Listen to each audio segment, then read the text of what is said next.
When you hear the name Hilton, your thoughts bounce between hotel keycards and tabloid headlines, two seemingly disconnected worlds that share a single dynastic bloodline. You see, the Hilton hotel family's evolution from hospitality pioneers to celebrity royalty offers America's most dramatic example of generational wealth transformation. Patriarch Conrad Hilton, who converted a fleabag Texas property into history's most recognized hotel brand, would barely recognize his descendants who've monetized their last name through reality television, fragrance lines, and club appearances. And while his innovations created standardized luxury for business travelers, Paris Hilton created standardized excess for social media consumption. Both, however, mastered the same fundamental skill, giving customers exactly what they crave, whether clean sheets or carefully crafted scandal. Therefore, in today's episode of Old Money Luxury, we examine the five-generation journey that transformed $5,000 and immigrant ambition into $15 billion and global fame, the ultimate American reinvention story. While your family photo albums gather dust in the attic, the Hiltons display theirs on magazine covers, reality shows, and court documents, turning hotel fortune into tabloid infamy with remarkable business precision. Paris Hilton's 2003 private recording controversy with Rick Salomon simultaneously broke the internet and built an empire, transforming an heiress with questionable talents into a brand worth $300 million through perfume lines, club appearances, and reality television. The pink Bentley Continental GT in Paris's garage, a custom paint job costing more than the average American's home, became the perfect symbol of her carefully constructed, rich ditz persona, precisely calibrated to extract maximum profits from minimum effort. Her brother Conrad's contribution to the family legacy included a 2017 arrest where he screamed, "I'm Conrad freaking Hilton, don't you forget it," before allegedly borrowing a Bentley without permission from his sister's ex-boyfriend and attempting to make an unannounced visit to his ex-girlfriend's house, proving the family flair for drama spans generations. In the rarefied air of Bel Air, parents Rick and Kathy Hilton occupy a $30 million mansion with enough bedrooms to house a small village, though they often escape to their similarly priced Hamptons compound when Los Angeles becomes tiresome. Kathy's elevation to fan favorite on Real Housewives of Beverly Hills added a deliciously meta layer to the Hilton fame machine, a hotelier's wife becoming famous for fighting with her sisters, Kyle and Kim Richards, about tequila brands and perceived slights at dinner parties, while cameras conveniently captured every tear. The family patriarch, Baron Hilton, maintained a decidedly more traditional rich person hobby until his 2019 death, collecting pilot licenses like trading cards and flying everything from helicopters to hot air balloons between meetings where he orchestrated billion-dollar deals. Paris once summarized her pampered existence with devastating lack of self-awareness. "I've worked hard. It's completely different from shopping and doing nothing," a statement that would make her great-grandfather Conrad, who started with $5,000 in a fleabag Texas hotel, roll over in his gold-plated grave. Behind the designer sunglasses and red carpet poses stands a century-old saga that begins with calloused hands and immigrant determination. A story where fortune's foundations were built by a man who would find today's Hiltons completely unrecognizable if they knocked on his hotel door. Conrad Hilton entered the world on December 25, 1887, in San Antonio, New Mexico Territory, a Christmas baby born to Augustus Halvorson Hilton, a Norwegian immigrant who had abandoned his homeland's freezing fjords for America's promise of opportunity. Augustus operated a general store where young Conrad stocked shelves, swept floors, and absorbed his father's merchant philosophy of hard work, fair pricing, and the value of a welcoming smile to exhausted customers, retail basics that would later inform his hotel empire. The Hilton family supplemented their modest merchant income by renting spare rooms in their home to travelers, essentially operating a primitive 10-room boarding house that introduced Conrad to the basics of hospitality, clean beds, hot meals, and the predictable income of nightly rates. America's 1907 financial panic devastated the family business, forcing them to refinance their home and teaching teenage Conrad a brutal lesson about economic instability that would haunt him for decades, and later save his hotels during the Great Depression.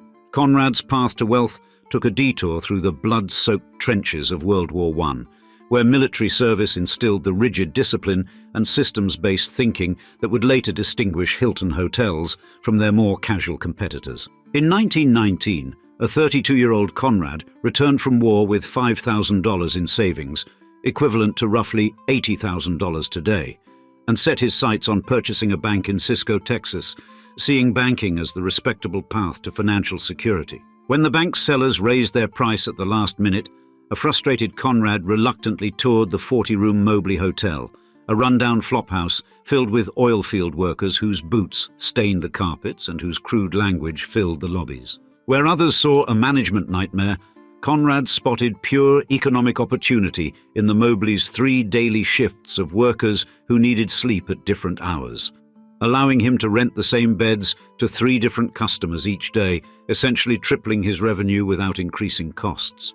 The Mobley proved so profitable that Conrad converted its dining room into additional guest rooms to meet demand, demonstrating the pragmatic profit maximization that would become his business hallmark. Sacrifice anything that generates less revenue than a room. This accidental hotelier immediately instituted military precision to his operation, freshly laundered sheets between each guest, spotless bathrooms regardless of customer type, and meticulous accounting of every penny, creating systems that would scale to thousands of rooms across continents. By 1925, Conrad's empire had expanded to 8 Texas hotels, a self-made success story for the immigrant's son who seemed destined for even greater riches. Yet, as he celebrated the opening of the Dallas Hilton with champagne and optimism, dark economic storm clouds gathered on the horizon, clouds that would soon test whether this hotel king had built his kingdom on sand or stone. Conrad Hilton's ambition shifted into overdrive during the Roaring Twenties as he acquired 6 hotels in just 8 years, creating a Texas mini-empire that established him as an up-and-coming business titan. The 1927 opening of the Waco Hilton showcased his customer-centric innovations with air-conditioned public spaces and cold running water in every room. Technological luxuries that justified premium pricing, while competitors offered little more than clean sheets. Riding high on success, Conrad consolidated his growing portfolio in 1929 under Hilton Hotels Incorporated, creating a corporate structure that could efficiently manage multiple properties, timing that would prove catastrophically unfortunate. The stock market crash of 1929 hit the hotel industry like a wrecking ball. As business travel evaporated overnight, tourists stayed home, and even wealthy customers suddenly discovered the virtue of economy. By 1931, Conrad sat broken in a banker's office, surrendering his hotel chain to the Moody family of Galveston to satisfy a $300,000 loan, watching 8 years of empire building vanish with a signature. Friends found him in the aftermath, enjoying too many evening cocktails at a Dallas bar, staring at hotel blueprints and muttering about revenge. But unlike most Depression-era business casualties, Conrad's despair lasted weeks rather than years. The opportunity for resurrection appeared when the Moody family failed to make payments on the El Paso Hilton, allowing Conrad to scrape together $30,000 from investors still loyal to him and reclaim his first property, the initial stepping stone in his improbable comeback. With remarkable negotiation skill, Conrad convinced the struggling Moodys to return several additional hotels the following year and, in a twist that left bankers astonished, loan him $95,000 to restart his company. While most hotel owners lost 80% of their properties during the Great Depression, Conrad emerged by 1937 with 5 of his original 8 hotels back under his control, all debts fully repaid and expansion plans already drafted for California. His triumph over financial ruin created the core business philosophy he would pass to generations of Hilton executives. To me, it is part of the hotel game, or any business, to let the past go cleanly if you are sacrificing it to an expanding future. Words that could serve as the family motto.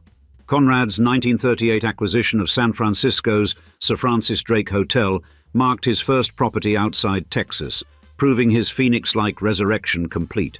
Yet for a man who'd successfully navigated financial catastrophe, Conrad's next move seemed remarkably bold, diving headlong into the glittering pool of Hollywood high society where beautiful actresses circled like expensive sharks around his newly restored fortune.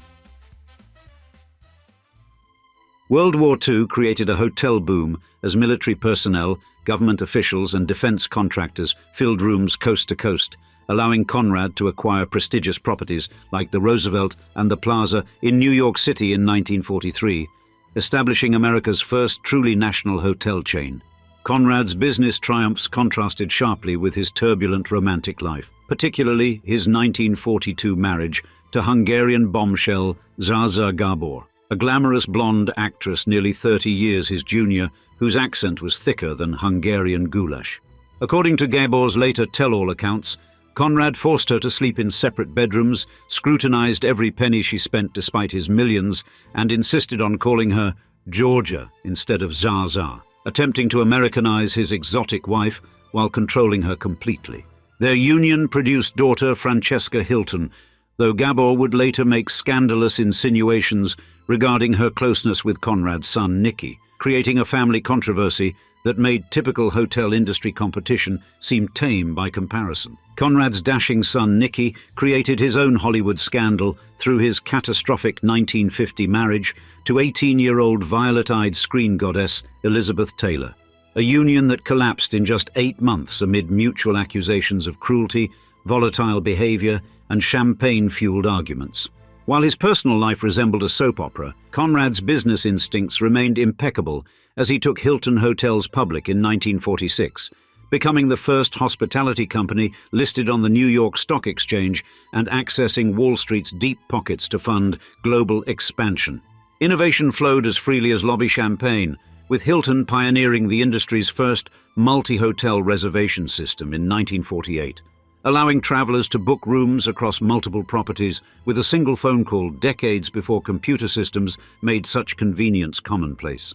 Conrad planted the Hilton flag internationally, beginning with the Caribe Hilton in Puerto Rico in 1949, followed by the Castellana Hilton in Madrid in 1953, introducing amazed Europeans to American hotel innovations like room service and ice in their cocktails. The hospitality industry collectively gasped in 1954 when Conrad acquired the entire Statler Hotel Company for an astronomical $111 million, equivalent to over $1 billion today, the largest real estate transaction in history at that time. Baron Hilton assumed operational control from his father in 1966, proving his business acumen, but displaying none of Conrad's conservative values when he shocked the hospitality world 4 years later by steering the sedate hotel chain into the gambling industry, acquiring the Las Vegas Hilton and Flamingo Hilton properties. The dynasty Conrad built with cleanliness, discipline, and attention to detail reached a spectacular financial climax on July 3, 2007, when barons sold the family empire to Blackstone Group for $26 billion, transforming hotel holdings into liquid assets that would launch his descendants into realms of celebrity and excess beyond anything Conrad could have imagined or approved. While Paris Hilton's early 2000s exploits made headlines, her younger brothers Baron Hilton II and Conrad Hilton IV traveled dramatically different paths into adulthood. Baron quietly building a photography career and starting a family, while Conrad's struggles with emotional wellness and personal demons fueled multiple encounters with law enforcement. Paris herself underwent a remarkable transformation from party girl to tech entrepreneur after 2020, developing multiple metaverse businesses, launching her own production company called Slivington Studios, and becoming an NFT pioneer who reportedly earned over $1 million from a single digital art sale. Her 2021 documentary, This is Paris, revealed previously undisclosed trauma, including allegations of emotional and physical disciplinary methods at Utah's Provo Canyon School, where she was sent as a troubled teen, experiences that she channeled into advocacy work that helped change laws governing youth treatment facilities. In January 2023, 41-year-old Paris shocked fans by announcing the birth of her son, Phoenix Baron Hilton Rium, via surrogate, embracing motherhood decades after her wild child days and naming her son partly after her grandfather. Behind the scenes in 2022, family patriarch Rick Hilton reportedly assembled a consortium of investors in an unsuccessful bid to buy back portions of the Hilton hotel chain from Blackstone Group, demonstrating the family's lingering attachment to the business that built their fortune despite selling it 15 years earlier. Rick's real estate empire, Hilton and Highland, has become a powerhouse firm, specializing in properties so astronomically expensive they require ultra-high net worth clients, recently selling a Bel Air mansion to a Saudi prince for $150 million and handling multiple transactions for tech billionaires and entertainment moguls.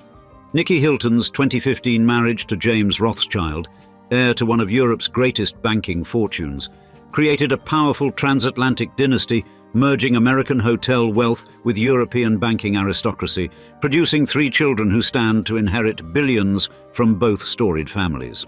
The 5th generation of Hiltons, Paris's son Phoenix, Nicky's children Lily Grace, Teddy, and son whose name has not been publicly released, and Baron II's daughter Milou, are already being groomed for the public eye through carefully curated social media accounts and strategic public appearances. Though the family sold the hotel empire bearing their name, sources reported in 2023 that the Hiltons maintain secret arrangements with Hilton Worldwide for special treatment at properties, including complimentary presidential suites, personal chefs and staff members dedicated exclusively to family visits regardless of occupancy. Recent political controversies touched the family when candidates backed by Hilton Foundation money became embroiled in scandals, creating friction between the conservative and progressive wings of the family and reportedly sparking heated arguments at holiday gatherings about the foundation's direction.